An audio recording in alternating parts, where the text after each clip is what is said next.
만나서 반갑습니다. 한 주간 동안 평안하셨으리라고 믿고 이제 우리 주신 주의 말씀 가지고 말씀의 은혜를 함께 나누려고 생각을 합니다. 우리 31장 우리 38절로 42절까지를 한 번 더 읽을까요? 31장 우리 38절로 42절입니다. 제가 먼저 38절을 읽습니다.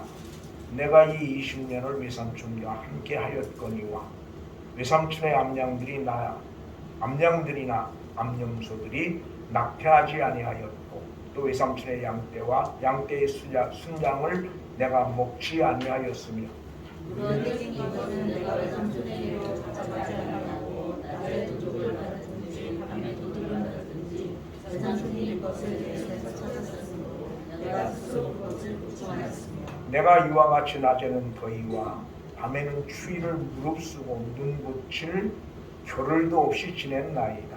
내가 외삼촌의 집에 있는 이 20년 동안 외삼촌의 집사를 위하여 사실상 외삼촌의 양떼를 위하여 명령을 주님께 감사합니다. 외삼촌께서 내 백성을 몇 번이나 바꾸셨으며 같이 봅니다. 우리 아버지 하나님 아브라함의 하나님 곧 이삭이 경외하는 이가 나와 함께 계시지 아니하셨더라면 외삼촌께서 이제 나를 빈손으로 돌려 보내셨으리야마는 하나님이 내 고난과 내 손의 수고를 보시고 어젯밤에 외삼촌을 책망하셨나이다. 아멘. 이 38절 42절 속에는 야곱이 겪은 모든 시련과 아픔 그리고 고통이 이 속에 다 담겨져 있습니다. 또 돌아가서 야곱이 어떠한 억울함을 당했는지 또 야곱의 그 어떤 그 원통함도 이 고백 속에 담겨져 있음을 우리는 보게 됩니다. 그런데 가장 중요한 것은 이러한 야곱이 당한 아픔 또한 모든 억울함 또한 그가 당한 시련과 고통을 누가 보고 계시는가라고 하는 겁니다. 바로 42절 우리 다시 한번 읽습니다. 같이 봅니다. 우리 아버지 하나님이 아브라함의 하나님 곧 이삭의 경외하는 이가 나와 함께 계시지 아니하셨더라면 외삼촌께서 이제 나를 빈손으로 돌려보내셨으리다마는 하나님이 내 고난과 내 손의 수고를 보시고 어젯밤에 외삼촌을 책망하셨나이다. 아멘. 누가 보고 계십니까? 하나님이 보고 계신다는 거죠. 그리고 더 나아가서 하나님이 보고 계실 뿐 아니라 보고만 계신 것이 아니라 뭐요? 기억하시고 더 나아가 때가 되면 반드시 보상해 주시기로 결정하시는 거예요. 우리 이제 그 요셉의 이야기를 우리는 너무도 잘 압니다. 요셉은 하나님께서 요셉에게 꿈을 주셨죠, 그죠? 꿈을 거듭거듭 꾸게 하셨고, 그럼에도 그의 삶을 보면 꿈과는 전혀 다른 그런 여정을 걸어가는 것들을 보게 됩니다. 그런데 이제 언젠가도 말씀드렸지만 요셉이 애굽에 팔려서 보디발의 종이 되었고 또 그 아내의 억울한 누명을 쓰고 감옥에 갇히게 됩니다. 근데 그 감옥에서의 삶, 성경은 그걸 거의 정확하게 기록을 하지 않아요. 그래서 우리는 하나님이 함께 하셨으니까 감옥에서도 별 고생이 없었을 것이다 그렇게 생각을 해요. 근데 시편 기자는 뭐라고 이야기하느냐 그러면 우리 시편을 한번 볼까요? 시편 중에 우리 105편을 한번 볼까요? 105편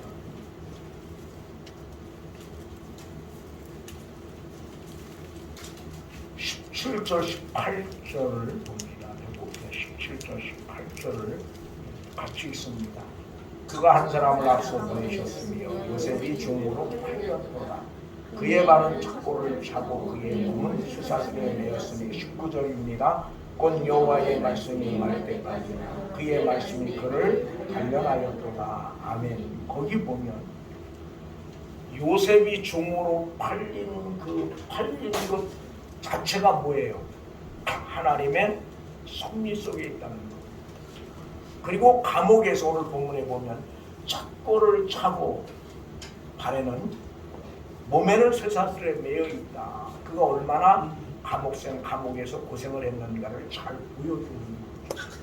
그럼 요셉의 감옥 생활이 얼마였을까? 성경학자들은 약 10년 정도를 감옥에서 보냈을 거라고. 10년이면 강산이 변한다고 그러죠. 짧은 시간이 아닌데 그 10년이라고 하는 긴 시간 동안을 감옥에서 보낼 수밖에 없었던 거죠. 요셉은 전혀 잘못하지도 않았어요. 그럼에도 불구하고 10년을 감옥에서 보낼 수밖에 없었던 이유가 뭐냐? 결국 하나님이 그를 어떤 사람으로, 꿈을 주신 그 하나님께서 꿈을 이룰 수 있는 사람으로 만드시기 위한 과정이라는 거예요. 그래서 오늘 본문 19절에 보니까 여호와의 말씀이 응할 때까지, 이 말을 다른 말로 말하면 말씀의 성취의 시기를 이야기해요. 말씀의 성취의 시기. 즉 요셉에게 꿈을 주신 그 하나님께서는 그 꿈을 이룰 시기를 누가 정하는 겁니까? 하나님이 정하신 거예요. 오늘 우리가 꼭 기억을 해야 돼요.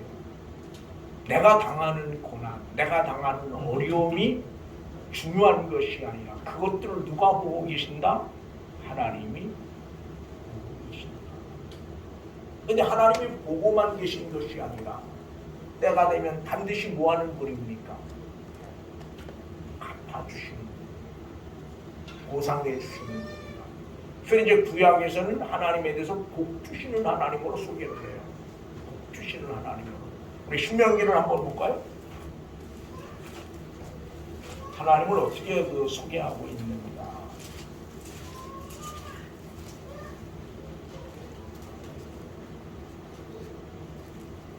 (8장을) 한번 봅니다. 신명기 8장.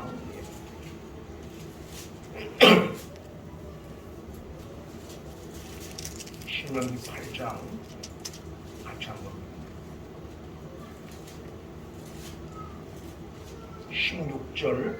16절부터 우리 18절까지를 두 절만 같이 한번 봅니다.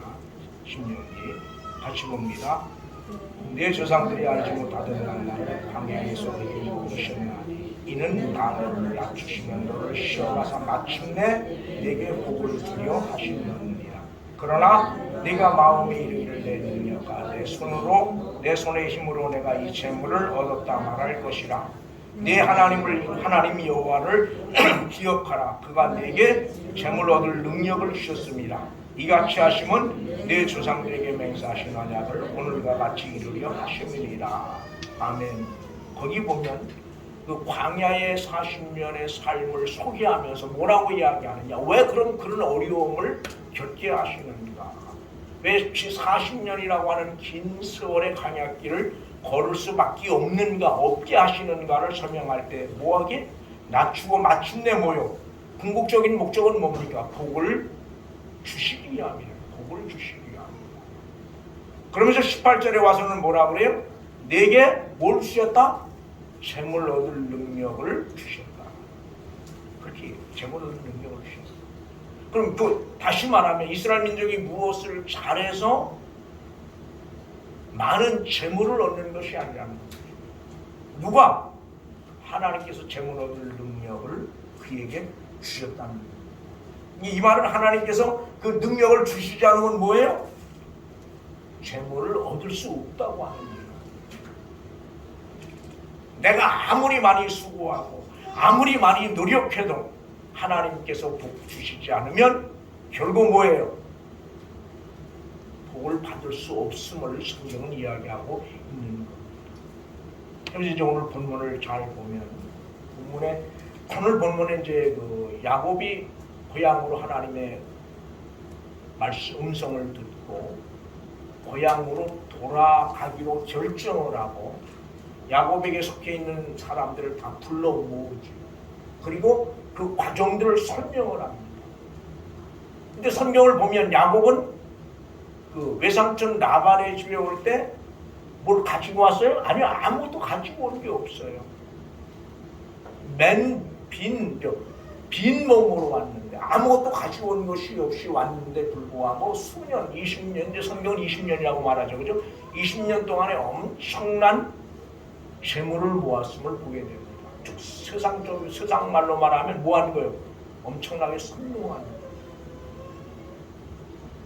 대부분 성공한 사람들은 뭘 씁니까? 자서전을 써요. 그 자서전 속엔 자기가 어떻게 고생하고 무언에서 어떻게 성공하고 이런 것들이 쭉 나열되어 있는데, 오늘 본문에는 야곱이 자신의 그 재물을 모을 수 있는 과정을 설명을 합니다. 근데 뭐 어떻게 설명하느냐 그러면 우리 오늘 본문 9절을 한번 볼까요? 창세기 36장 9절입니다.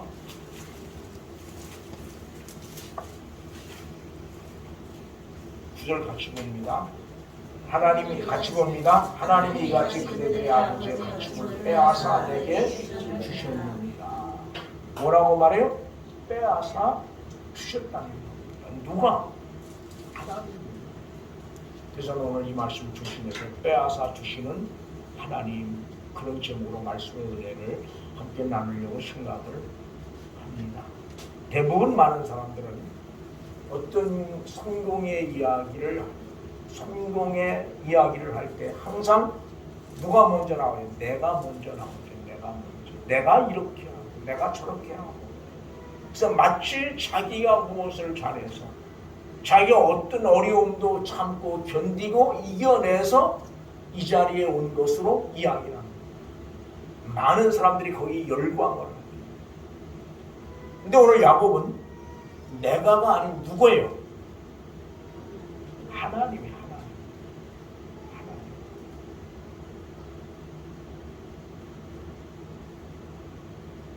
하나님이 어떻게 되게 하셨는가? 세상을 살아가면서 예수 믿는 사람에 있어서 가장 중요한 것은 내가 무엇을 어떻게 했느냐가 아니에요. 하나님이 내 삶 속에 어떻게 간섭하셨는가? 하나님이 만약 우리의 삶의 모습들을 보고 계시지 않는다면, 하나님이 우리 삶 속에 간섭하시지 않는다면 그 삶은 의미가 전혀 없어요. 굳이 내가 언제 여러분에게 가끔 하는 이야기지만 예수를 믿어야 될 이유, 교회를 나와야 될 이유가 없는, 여러분과 나는 오늘 우리가 기억을 하셔야 되고 매번 기억을 하셔야 될 이유가 뭐냐고 하면 예수를 믿을 수밖에 없는 그런 사람입니다. 예수를 믿을 수밖에 없는 그런 사람입니다. 하나님이 어떤 여러 가지 과정들을 거치긴 했어도 하나님이 그런 과정들을 통해서 여러분과 나를 모로 하나님의 자녀로 삼아주셨기 때문입니다. 그럼에도 불구하고 문제는 우리가 우리에게 주어진 삶의 과정 속에서 하나님의 인도하심, 하나님의 간섭하심을 경험하지 못하고 그 하나님의 인도하심과 하나님의 간섭하심을 누군가에게 이야기할 수 없다면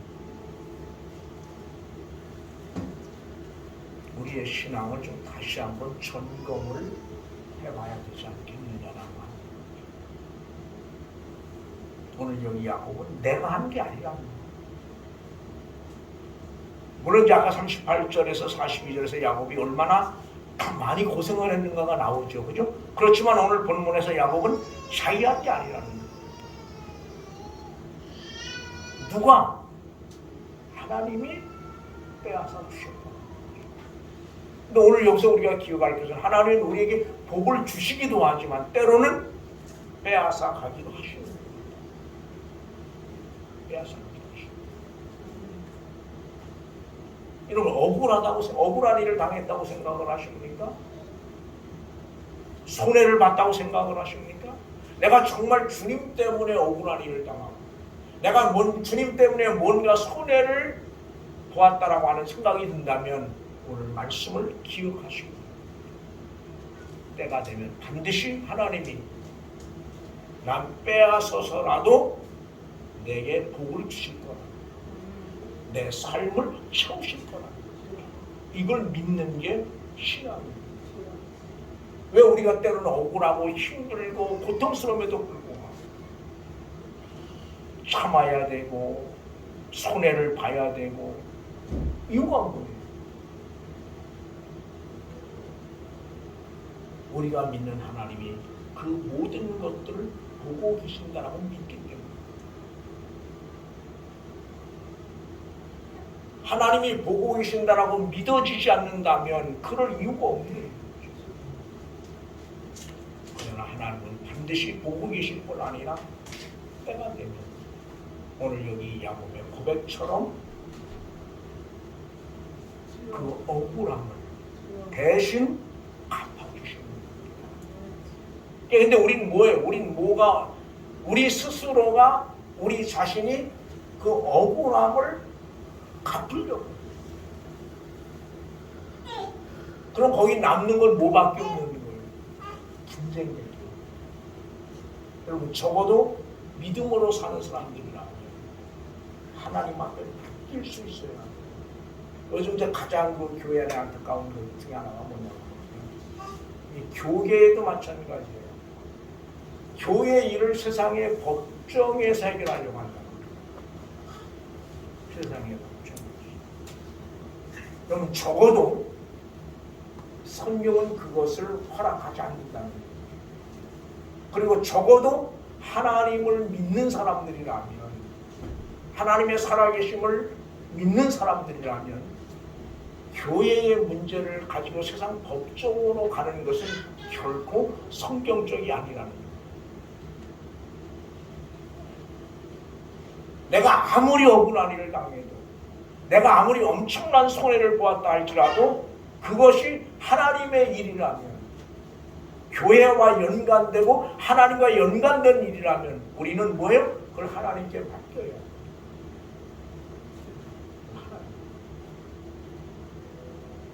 제가 언젠가 우리 시골교회 부흥회를 오신 목사님이 그런 이야기를 하시더라고요. 뭐 그분이 직접 경험을 하는 것인지 몰라도 어느 시골 교회에 아주 괜찮게 생긴 그런 남자 전도사님이 부임을 해서 왔어요. 그런데 동네에 자매도 아주 좀 괜찮게 생긴 자매인데 어느 날 그 자매가 임신을 하는 거죠. 그래서 네 집애냐 누구 애냐 그랬더니 저 전사님 애라 그렇게 이야기해요. 전사님. 그럼 기가 막힌 건 아닙니까? 전사님 전혀 그러지도 않아요. 그러니까 난리가 나는 거죠. 조금만 더면 지금도 그런데 얼마나 난리가 났겠어요. 지금도 봐봐요. 그 사람들은 실제로 그래서 그랬잖아요. 보진 않았지만 정영 선인이 이재동 목사님 몇 개 요즘 그런다고 그러는데 이 선사님이 아무 소리 안 하고 이제 교회는 사임을 하고 그러니까 교회에 있을 수가 없죠. 사임을 하고 그 교회 옆에 산에 움막을 짓고 혼자 움막을 짓고 얼마를 기다리면 결과를 알 수 있어요. 10달만 기다리면 그 애가 누구인지 결과를 알 수 있는 거예요. 보편적으로. 그래서 10달을 아무 소리를 안 하고 변명도 안 하고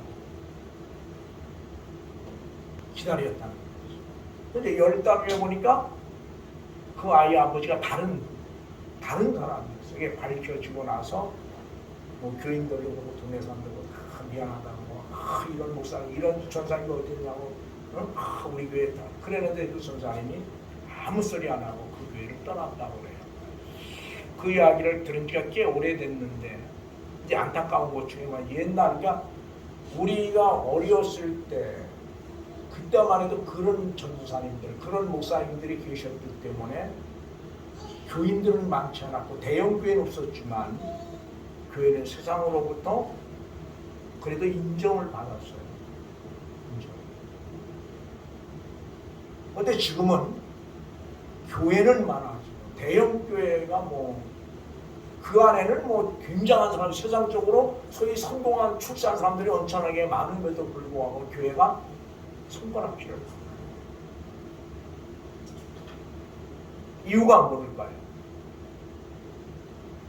문제를 하나님 앞에서 보고 계신 하나님, 그리고 때가 되면 해결해 주시는 하나님, 때가 되면 갚아주시는 하나님을 바라보지 못하고 믿지 못하고 문제가 자기들끼리 싸우다가 안 되면 세상 법정으로 그런 문제를 가지고 가고. 그럼 예수를 믿는 사람과 믿지 않는 사람의 차이가 어디 있을까요? 전혀 다르지 않아요. 여러분, 세상 사람들은 적어도 나는 이렇게 살아도 교회를 다니는 사람들만큼은 자기와 좀 다르게 살길 바라는 거예요. 예를 들게 교회에도 교회에서 여러분이 이제 나는 그렇지만 우리 목사님은 그래도 나보다는 좀 뭐예요? 달라야지. 그런 거잖아. 나는 그렇지만 우리 교회 장로님은 우리 교회 권사님은 나보다 좀 달라야지. 근데 나보다 다르지 않을 때 뭐예요? 실망하는 거예요. 낙심하는 거예요. 어떻게 목사가 저럴 수 있어? 어떻게 장로가 저럴 수 있어? 어떻게 권사가 저럴 수 있어? 왜? 나보다는 좀 다르길 바라기 때문이에요. 여러분, 세상이 교회에 실망하는 이유, 교회 손가락질하는 이유가 다른 데 있지 않아요. 교회가 세상보다 더 악하고 더 잘못했기 때문이 아니에요. 자기들보다는 뭔가 좀 다르길 바라는데 다르지 않으니까 손가락질하는 거예요. 비판하는 거예요. 제가 이제 어제 어떤 뉴스를 보니까 17%만 신뢰를 한다. 17%밖에 안 돼. 교회를 신뢰하는 사람들이 17%밖에 안 된대요. 그럼 10명 중, 100명 중 17명만 신뢰를 한다는 거예요. 나머지 83명은 신뢰를 못 한다는 거예요. 이게 오늘 교회가 안고 있는 아픔이라는 거죠. 그럼 여기에 대한 아픔을 교회가 느끼느냐고 말이죠. 여기에 대한 아픔을. 잘 돼요? 여기에 대한 아픔을 교회가 느끼고 이 아픔을 그대로 하나님 앞에 가지고 나와야 되는 거예요. 적어도 저는 그래요. 이런 어떤 교인들의 문제보다는 목사들의 문제라고 봐요. 목사들이 이런 이야기, 이런 뉴스를 보면서 이 아픔을 가지고 하나님 앞에 나와서 무릎을 꿇어야 되는데 목사들이 아닌 거예요.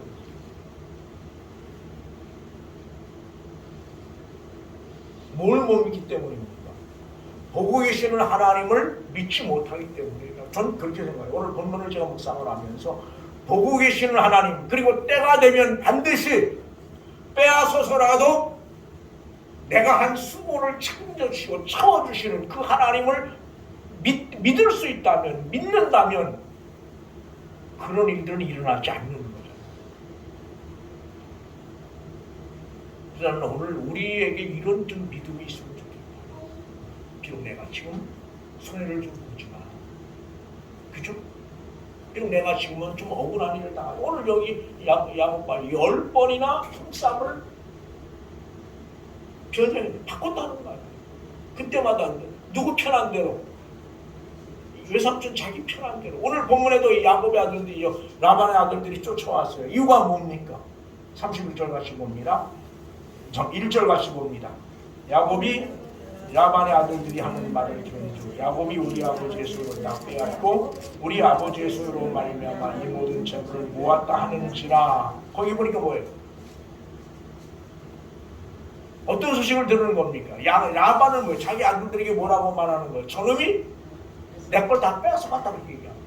저놈이 다시 말하면 저놈이 나쁜 짓을 해서 잘못된 어떤 방법으로 내 재물을 빼앗아 갔다라고 이야기한다. 그게 그 외삼촌이에요. 그런 사람 밑에서 올만해서 20년을 있었어요. 20년. 근데 그 20년을 뭘 바라보고, 뭘 믿고, 뭐 때문에 참고 견딘 겁니까? 궁극적으로 보고 계신 하나님. 이런 믿음으로 사는 건 때로는 이런 믿음입니다. 그래서 믿음으로 사는 것이 때로는 바보처럼 느껴져요. 아, 저 사람 바보 같아. 좀 모자라는 사람 아니요? 그런 소리를 들을 때도 있어요. 때로는 스스로 예수를 믿는 나까지도 내가 이렇게 손해를 보고 살아야 되는가 그런 생각이 들 때도 있어요. 근데 우린 너무 영악해서 조금도 손해를 보려고 하지 않아요. 예수 믿는 사람들을 가르쳐서 말 잘하는 사람들이라고 해요. 말만 잘한다.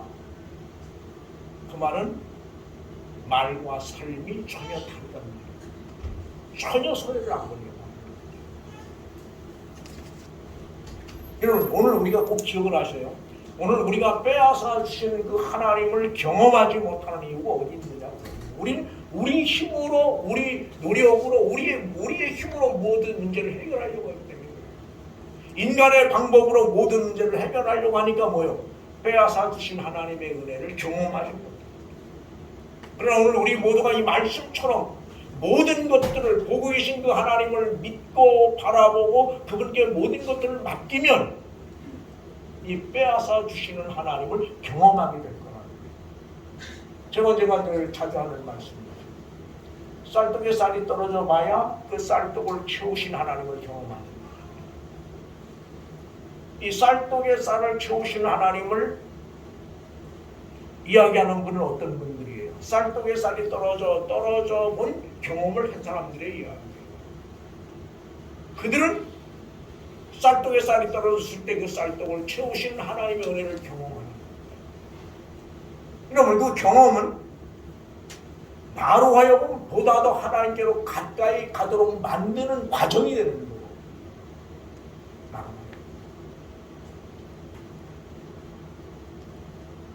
저 같은 경우도 역시 마찬가지예요. 저 같은 경우도 역시 그런 경험이 나로 하여금 뭐예요? 오늘을 있게 만드는 거예요. 그래서 저는 언제도 말씀드렸어요. 정말 저는 지금도 믿는 것은 정말 내게 어떤 것이 정말 필요하다면 내가 볼 때 필요한 게 아니에요. 하나님이 보실 때 정말 그게 필요하다면 하나님이 분명히 주실 거라고 하는 믿음을 저는 가지고 있어요. 그런데 오늘 우리는 어떻게 해요? 내가 필요할 때 하나님은 내가 꼭 필요합니다. 주십시오. 근데 하나님 볼 때는 필요치가 않은 거예요. 그리고 지금은 때가 아니에요. 안 주시는 거예요. 그러면 우리는 실망하는 거예요. 그럼 우리는 낙심하는 거예요. 저 요즘 기도의 자리에 나와서 내가 원하는 것 기도 응답을 이뤄서 그걸 응답이라고 이야기한다면 기도 응답을 내가 언제 받아봤는가 그런 생각이 들 정도로 그러면서 느끼는 건 그런 거예요. 하나님이 정말 필요하시면 그래서 우리 이은경 권사님한테 하나님 뭐가 정말 필요해요. 그러면 하나님이 반드시 때가 되면 주신다는 거예요. 근데 우리는 어디요? 우리는 어디요? 하나님 지금 필요한 지금 달라는 거예요. 지금. 근데 지금은 아니거든. 지금은 하나님 올 때 지금은 아닌 거예요. 그러니까 안 주시는 거예요. 그럼 우리는 뭐 하는 겁니까? 실망하는 거죠. 내가 그렇게 열심히 기도했는데, 내가 그 때문에 금식하고 기도했는데. 오늘 우리 이 말씀을 꼭 마음에 드세요. 하나님은 가장 뭐가 중요하냐? 하나님이 보고 계신다는 게 가장 중요해요. 하나님 보고 계시는데 뭐만 보는 겁니까? 뭘 보는 거예요? 겉으로 드러나는 것만 보는 게 아니라는 거예요. 여기 문제가 있어요. 하나님이 보시는데 하나님은 겉으로 드러나는 것만 보는 것이 아니라 드러나 있지 않은 숨겨져 있는 것까지 보세요. 숨겨져 있는 것까지. 하나님 우리 유동민 집사님 보고 계세요. 한동안. 근데 겉으로 드러난 행동만 보는 것이 아니라 뭐예요? 숨겨져 있는 것까지 보신다는 거예요. 이걸 기억하요. 하나님은 나를 보고 계십니다. 내가 겉으로 드러나 있는 것만 보시는 것이에요. 숨겨져 있는 것, 아직 겉으로 드러나 있지 않은 것. 때로는 나조차 알지 못하는 그것. 네? 나조차 알지 못하는 그것. 나조차 생각지도 못하는 그것. 까지도 뭐요? 하나님이 보고 계시는 것. 그걸 믿는 게 믿음이에요. 그래서 하나님 오늘 우리 모두를 그런 믿음의 자리에 세우시고 그런 하나님을 우리가 믿음으로 말미암아 때로 좀 억울하고 때로 좀 손해를 볼지라도 그 하나님께 맡기고 인내함으로 말미암아 뭐를 경험해요? 다 빼앗아 주시는 하나님을 경험했으면 참 좋겠다. 하나님은 우리 모두가 잘 살기를 원해요. 육신의 부모도 마찬가지 아닙니까? 나는 힘들게 살아도 내 자식은 잘 되길 바라는 거고, 나는 고통스러워도 내 자식은 고통을 안 당하길 원하는 거고, 하나님은 똑같아요. 단 육신의 부모는 눈에 보이고 손에 만져지는 것에 국한되지만 하나님은 눈에 보이고 손에 만져지는 것보다 먼저 뭐요? 하나님의 신령한 것들을 이야기합니다. 그래서 그렇다고 해서 그분이 여러분의 육신의 삶의 문제에 전혀 관심이 없는 건 아니에요. 여러분의 육신의 삶에도 그분은 깊은 관심을 가지시고 육신의 삶도 오늘 말씀처럼 풍성함으로 채우시기를 원하신다는 사실을 기억하시고 이 한 주간 동안 보고 계신 그 하나님, 우리 다시 한번 성경을 봅니다. 어디를 보느냐 그러면 42절 같이 한번 봅니다. 42절 같이 봅니다. 우리 아버지 하나님, 창세기 31장 42절입니다. 우리 아버지 하나님 아브라함의 하나님 곧 이삭이 경외하는 이가 나와 함께 계시지 아니하셨더라면 외삼촌께서 이제 나를 빈손으로 돌려보내셨으리다마는 하나님이 내 고난과 내 손의 수고를 보시고 어젯밤에 외삼촌을 책망하셨나이다.